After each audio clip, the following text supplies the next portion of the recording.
Dirtbike Magazine. Tom White here with the Early Years of Motocross Museum. I'd like to show you my collection.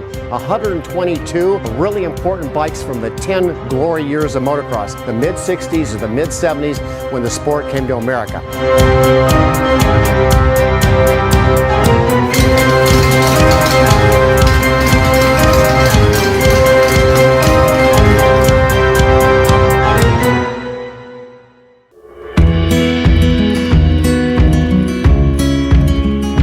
Well, welcome back. My buddy Ron Lawson, editor of Dirtbike Magazine, is supposed to show up shortly, and anxious to tell him about some more of my favorite motorcycles. Hey, Tom, I'm already here. Perfect. I'm just in there checking out a bike I didn't even know you had. 42R? I'd love to tell you about that bike.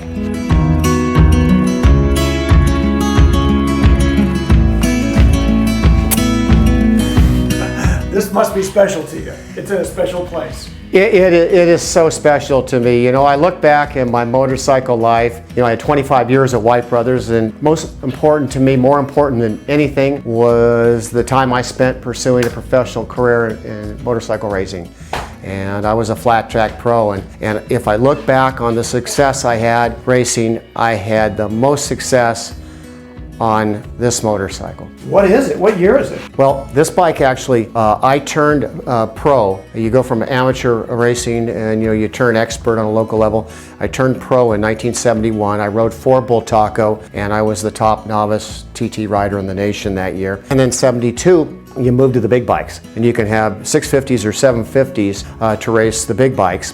Generally back then, we built our own bikes. So I started in 71 building the bike. I chose a Redline frame, Lynn Caston. If you've heard of Redline bicycles, it was Lynn Caston that actually was Redline bicycles, and he built these frames, and I felt they were fabulous frames. So I chose the Redline, wanted to race a Triumph, so I picked, this actually is a 650, and this is the way I raced it as a second year pro. By the time I got to my third year, I moved it to 750, but this is 650, and this condition replicates what I rode in 72. And so back in the day, I said we built it. I mean, from the Barnes wheels in the rear, the Earhart brakes, the Yamaha DT1 front hub, the choice of seat, tank, the engine. I built from the crankshaft up, shot peen the crankshaft, cam choices, gearbox, special gearbox, Hepalite 10.5-to-1 pistons, the cam choices I picked back then. Everything about this bike, I built this motorcycle. And then I went on and I won 1 national championship event back in the day, and that was Castle Rock TT National. And that was kind of like today's winning 250 or East or West Supercross Championship. That was the second biggest class, and flat track racing was huge back then. The sport was huge. We were selling 2 million motorcycles a year. Now we sell maybe 400,000. So the sport was really big at the time. And even by the early 70s, motocross really hadn't overtaken flat track racing. So that's the path I chose.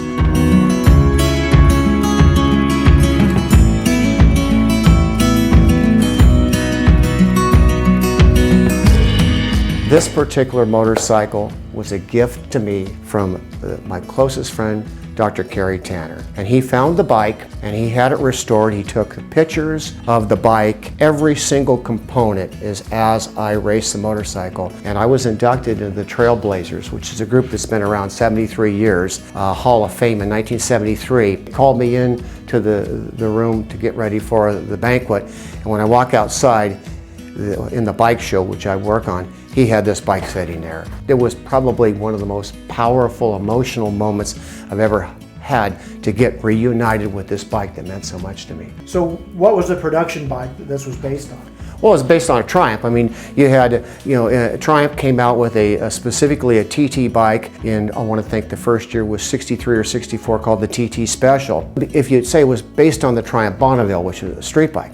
But keep in mind, back in the day, whether it was BSA, Norton, and Triumph, those were the popular engine choices. Yamaha came out with a 650, that's the route Kenny Roberts went, and that's what he rode as an expert. He actually earned the #1 plate in 1973. He earned the #1 plate on that Yamaha 750. Everybody, they built the bikes. We had custom frames, whether it was Trackmaster, Redline, or Champion, we built the frames. So those bikes were all built, and most of the riders, they had tuners, mechanics, people that would build the bikes that they would race. With my brother Dan and I, we build our own bikes, and I built this bike myself. And I think that the skills I learned from building the bike, that probably led to maybe some of the way I was able to be successful at White Brothers. So this is a TT bike. How Right. does that differ from like a mile bike?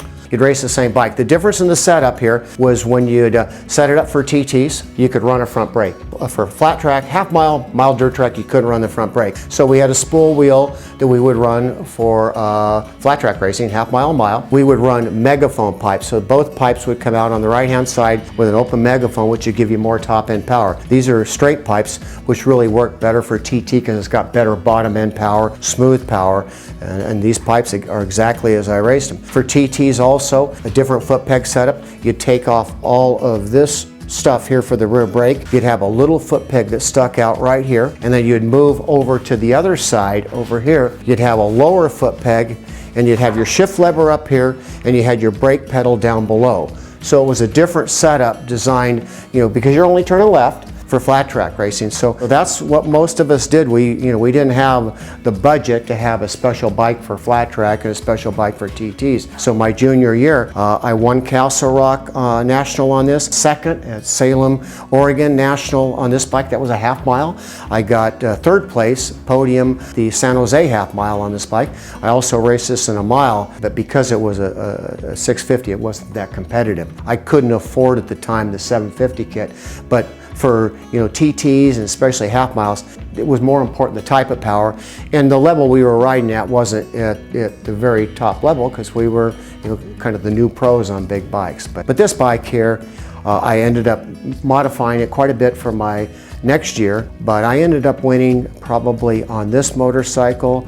I want to think at least 6 expert main events on it, trophy dashes. I had an awful lot of success. And then by 1974, I switched over to where I was pretty much racing a Harley XR 750 full time. This is the most special. I have the plates on it, the 42R plates, that number I was given in my junior pro year, and I carried it into my expert year 42R. Yellow would stand for second year pro junior or amateur, whatever they wanted to call it. And then once you get to be an expert, it goes to white plates. But then in 73, I earned a national number. That was number 80. People see me these days racing number 80, but 42R's got a real special meaning to me. Back in that period, what was your favorite form of racing? Was it TTs. TTs. I excelled in TTs. They had a track near us, Huntington Beach Cycle Park. I held every track record. I was the #1 rider out there, and coming up through the District 37 scrambles, I'm kind of patting myself on the back, but I was really good at TTs. Good enough where even as a junior, I set fast time in 1 combined expert junior programs. That's turning right, turning left, coming over a jump. And the other type of tracks I would excel at is especially if it was a rough track. It had lots of holes in it because, racing out of Paris, the same Paris Raceway we have motocross, they had a great TT track out there. So if it got rough and bumpy, I was pretty good there. And physically, stature-wise, the guys I was racing against, especially as an expert, Kenny Roberts, Mert Lawwell, Gary Scott, Gene Romero, those guys are small. To have an advantage or to compete at that top level, it really helped if it was a TT or the track was rough. I am so proud of it. This has been in the AMA Museum since 2014 when I was inducted into their Hall of Fame, and I was inducted into the Ambassadors in Industry. So really for more of my achievements, or whatever you call it, building White Brothers and the museum, my contributions to the World Vet Championship and creating stuff like that. But I still look back and most proud, I was a racer. I got to race with those guys, the people in Any Sunday, the Mert Lawwells, I got the Gene Romeros. I raced with those guys. I went down that path and look back on that, and so grateful to have that in my past. Well, thanks for showing it to me. This one's really special. Well, thank you. You picked one that really touches my heart, and I'm so glad to have it back. Just came back 2 days ago.